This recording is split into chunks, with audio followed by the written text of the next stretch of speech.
லா இலாஹா இல்லல்லாஹு முஹம்மதுர் ரசூலுல்லாஹி அல்லாஹும்ம ஸல்லி அலா முஹம்மதின்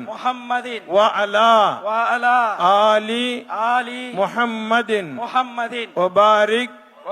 வ சல்லிம் அலைஹி اللهم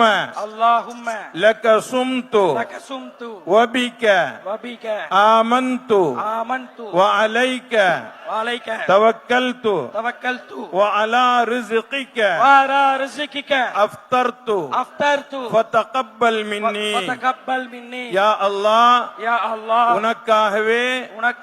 நோன்பு நோற்றோம் உன்னுடைய அருளாலேயே நோன்பை திறக்கின்றோம் எங்களுடைய நோன்பை